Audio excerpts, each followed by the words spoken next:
guys, how's it going? So it feels like a second Christmas to me because I just went down to the garden center and picked up a bunch of beautiful new houseplants that I'm so excited to show you. We're out here in the greenhouse. It definitely feels like spring because the high is only 48 today, which for this time of year for us is pretty high, but in the greenhouse it's typically at least 20 degrees warmer, so it'll get close to 70 degrees in here. That's why I've got them all out here so I can repot. I mean, you guys know how messy repotting can be. We'll repot out here, leave the mess out here before we take them inside. So all I want to do today is just show off these plants, talk about them briefly, just some basic care tips, and then repot. I've got all my supplies down here. So I think what we'll do first is just kind of walk through all of the new varieties that I got, and I'll show you all the supplies. First off, we've got this string of pearls, which I have other string of pearls in the house, but they're a lot smaller. I tend to get these, I pot them up when they're nice and big, and then I always tear them apart to use for smaller projects. I like this one in the stage of growth it's in right now because it'll be very easy to repot because it doesn't have a whole bunch of these hanging over the side yet. That just makes it a little bit more difficult, but I like the color of this. And I also love that these as a succulent don't need as high of light as most other succulents. You can get away with a medium light position, which is great. Right here is a Janet Craig dracaena. I just thought this looked really fresh. And dracaenas are such a wonderful, bulletproof houseplant. I have had a dracaena in our house. I don't even remember what, I think it's a Warnecki star, if that's a thing. I've had it since Aaron and I lived in our very first apartment, which is over 11 years ago, and it's huge. It's grown really tall, and it just has hung in there and only been repotted one time since I bought it. So anyway, they're just a really nice one. Schefflera here. I don't think we've ever done a specific care guide on schefflera, but they're just such an easy to find, easy to care for houseplant. They like highlight, but I just think that they've got a really unique leaf structure. I think they are native to Australia, and I think in their native environment they get quite big. We've also got a Bromeliad right here, which is a really interesting, this one I bought, it's after its bloom. You can see this is the mother plant right here, which I'll talk about a little bit more in depth, and we've got a pup coming off the side. But this is also called a silver vase plant or an urn plant, I believe. Acmea is the type. I don't know a ton about bromeliads, enough to keep them alive and looking good usually, but I haven't, delved into all the different varieties that are out there. I haven't had up to this point a really humid, nice spot for bromeliads, but this specific variety tends to do okay in our dry climate. Then I've got a bunch of African violets, which I walked past them and I just thought I need one in every single color because they almost have a primrose look to them. And so they just give me all the spring feels just looking at all of these. I kind of grouped them here on the table. I've got some single bloom varieties. So we've got kind of a darker pink right here, beautiful blooms. We've got a really soft, delicate pink here. And then we'll just skip right over to this one because this is kind of the medium pink variety and there's a lot of buds. Look at all these buds. And then right here we've got the classic deep violet color. Love this. And I do have African violets in my house and I think they're all about this color right here. This one's beautiful. This has got the violet with the white margin, which just gives it a really interesting look. This one also has a lot of buds on it, ready to bloom. And then right here I've got 4 varieties that are all double, which I am a huge sucker for double blooming flowers. I just love them. They look fluffy and just lush to me. So we've got this kind of periwinkle blue color, which out of all of the doubles I think is my favorite. Then we've got all the rest of them are kind of in the orchid pink family. This is an orchid pink double with a white margin and kind of white underside. So you can see the underside of the bloom here. It's kind of like a light pink-ish white. And then we've got a double orchid with kind of spotted petals. Can you see that detail? So pretty. And then this is just a clear orchid pink double right there. And then the very last houseplant I picked up was a fiddle leaf fig, which I have one in the house. It's a tree form. This is definitely not a tree form. I could train it into that if that's what I wanted to do, but I think I want this to be more of a shrub looking plant. And I feel really confident in sharing some care tips on these because the last time we did a fiddle leaf kind of care guide, I told you guys that I had just recently acquired mine. I had taken care of them down at the garden center a lot, but not for any extended period of time because they fly out the door so fast. But now I have over a year under my belt of taking care of my fiddle leaf fig tree and it's done so well. So anyway, I was confident to spring for a second one for our house. I wanted to wait because they're not cheap plants. I wanted to wait to make sure I really had the care down. And then let me show you all the stuff. I'm going to be using like all the different kinds of soil today and fertilizers. So I've got the regular potting mix here, Espoma Organic. I've got over here, and sorry the sun is shining right on it, we've got African violet potting mix. There's some cactus mix for our string of pearls, orchid mix for our bromeliad. I've got some, this is called mood moss. Let me move it into the shade. Whew. Let me actually, I'll be top dressing some of the pots, probably not the African violet, but the rest of them with this moss. Look how pretty that is.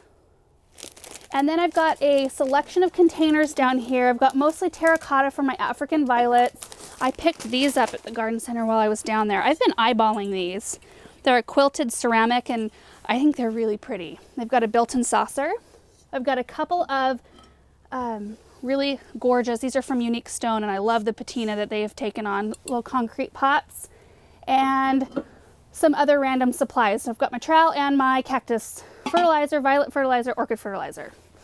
So I've got everything gathered. What I want to do now is just clear the table of everything but one plant and then we'll just start in. So I'm going to start with this string of pearls first. I'm going to put it in this concrete container here and I'm using the cactus mix, which I don't put anything at the bottom of any of these containers for any kind of drainage. I never do. No gravel, no bark, nothing like that, because it actually causes more harm than it does good for your plant. And I've gone into that several different times in videos, but you can see I put a layer of soil down on the bottom, I think just enough to catch this whole container. I'm kind of expecting this not to be very rooted just because the plant isn't very big yet, but I'm just going to gently remove the little hangers here. These are not as hard to repot as like the donkey's tail sedum. Oh my goodness, those are hard to repot without wrecking everything. So I'm just going to gently squeeze the container and hopefully it releases. There it comes. Yeah, it's rooted all the way to the bottom. It's not really heavily rooted though. Like I could rough some of the soil out, but I don't think I need to. Yeah, I think this is just perfect. Into the container here. Oh yeah, that's gonna be perfect. I do notice that I need to put a little bit around the root ball, so I'll do that really fast. Sometimes if you've got like a much bigger pot, you can kind of shove some soil up around the sides to kind of create a well inside, and then you don't have to add as much soil. But this one was just so close, and cactus soil honestly is really hard to make stick to the sides of containers because it's so like gritty and there's sand in it, so it wants to fall right back down in the pot. So this just takes a second. So I think that that looks really good, and it'll just kind of mound up a little bit more and start spilling over the edge, which I do think I'm going to have this one up on a little pillar so it'll have a lot of distance it can cover once it starts to grow. I do have a care guide video of this already, so we'll try to remember to link it down below, but just basics are that it likes bright indirect light to medium light.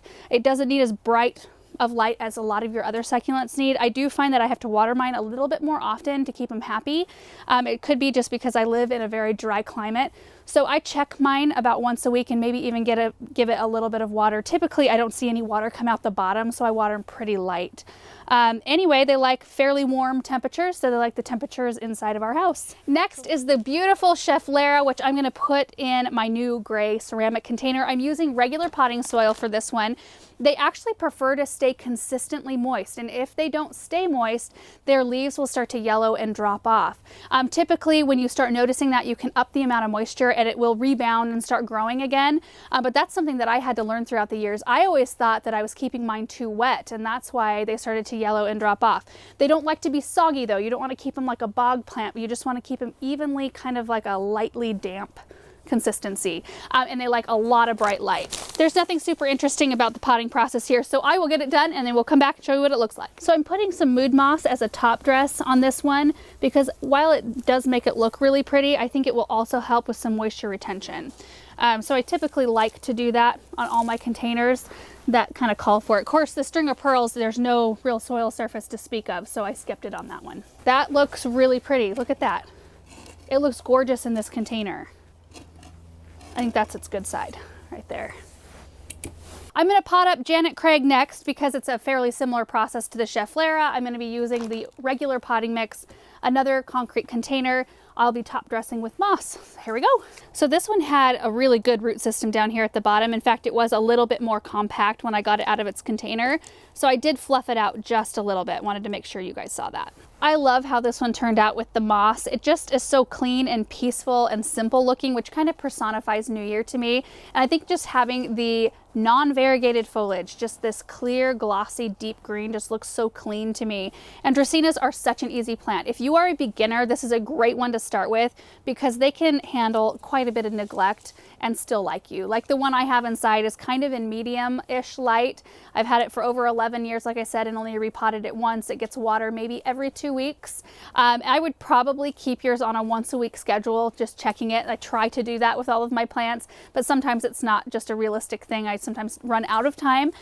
So I like to have plants like this that can handle that. But I would say for light, medium to bright indirect light, and then just moderate water. So next I'm going to plant up my fiddle leaf fig. I do have my container ready. I'm using terracotta because that's what I used on my last one that's doing so well. I already have some regular potting mix down in the container. You can kind of see that I've made a little bit of a well and kind of pressed some soil up around the sides. And then I'm going to be top dressing with moss again. But I want to pull this out of the container so we can all take a look at the roots and see how they look without breaking a leaf, hopefully. So they look pretty good. Little bit bound down here, so I'm just going to do just a light. I doubt this is even necessary to do this. It's not as necessary as you think to break up root memory unless it's severe. It really doesn't make a difference. Roots are so resilient, and it's kind of like they know what to do. Okay, now I'm going to pot it up and then I'll show you what it looks like in the end. I am so excited about having this plant. I've got a perfect location for it. So let me tell you about how I've taken care of mine inside. I give mine water every single week. In fact, we moved it from our front sun porch, which is where we had it, into the house, into an area that I'm at more because then I could remember to water it. So I just give it a little bit of water once a week. I just barely see a tiny bit of water sometimes come out of the bottom. I don't water it super heavy. So I know there are some people who like to water it really heavy to where there's quite a bunch of water that comes out the bottom, and then they do it less often, like maybe every couple of weeks. I tend to like to do a little bit less and do it a little bit more often because it keeps me on a little bit more of a consistent habitual schedule. I've got mine in a window that it's in a southeastern facing window, so it gets morning sun, a block of morning sun, and then some filtered sun because there's a tree outside in the afternoon. So it gets quite a lot of light, and I think that's what has made it stay really nice, and it hasn't gotten really too like gangly. I have one stem that's pretty long that I am going to probably be cutting back here soon, but it has stayed nice and full. The leaves look really good. It's producing new leaves. I do dust mine every once in a while, so like this one, when I get it inside, I'll probably just take a damp cloth and just gently wipe off the tops. I always support the leaf with my hand on the underside because it's very easy to pop the leaves off on accident. So anyway, that's how I have found success with mine thus far. So next up are my African violets. I'm just going to pot up 3 of them for you in the video today because it's the same for all of them. So this is my herb growing windowsill kit from Gardener's Supply. I haven't started my herbs yet, as you can see. And I was kind of looking at it thinking, ooh, I think it would be really pretty to utilize 3 of these pots. Like I'll take 2 of them out because these plants are so big, and I'll space 3 of them in this little saucer and put them on my kitchen windowsill, and it'll be just perfect. And I like this galvanized look. They do have removable bottoms so that the pots will have drainage, but they're a little bit, there we go. You kind of want them to be tough to get out. I'm just going to use my African violet potting mix, and I'm not going to have to add very much. So on this one, as with all the other plants I've potted up today, I made sure not to bump up in too big of a container. You usually want to go like 1 pot size bigger. With African violets, it's kind of a rule of thumb to go about 1/3 the size in inches the diameter of the plant. So if you have like a 12-inch diameter plant, you do a 4-inch size pot. So I'm really not going to be bumping these up much. I mean, we'll have a little bit more root growth at the bottom, and that'll be pretty perfect for a while. They tend to bloom better if they're a little bit root bound. This one has quite a bit more room to grow. You can see a bunch of soil right in here that doesn't have roots yet. It's not bound on the bottom, but healthy looking root structure there. These will slide down really easy into these containers. I didn't mention on the other containers, you probably want to leave a pretty decent sized lip for watering. So like at least an inch or so. So when you water doesn't like, you know, come over the sides of the container. With African violets, I still leave a little bit of a lip, but it's not as necessary because you want to water these from underneath, which makes this saucer perfect. I can put water in the bottom. The African violets can suck up whatever water they need, and then I can remove them and pour out any remaining water so they don't sit in it. That's why the lip isn't as important on these. This soil, it's got that peat humus and peat moss, and it's so spongy, it just sucks the water up into the container like kind of like a sponge. And they do much better with water that way. Water actually damages the leaves of the African violets. And these will want a kind of bright indirect light spot as well. No direct sun on these because it will burn their foliage, but they do need bright enough light in order to perform well, in order for you to get repeat blooms.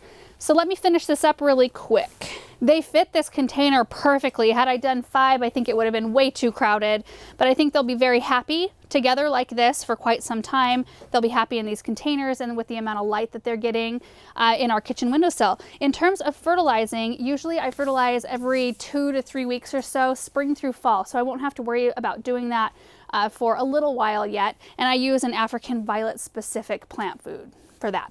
Okay, the last plant I have is the Bromeliad. This is a really beautiful looking plant just with its leaves. Like it did have a bloom spike in here, and that's something I kind of want to talk about, but the white kind of silver variegation on top of the green is just very eye-catching. So now this one is the mother plant right here.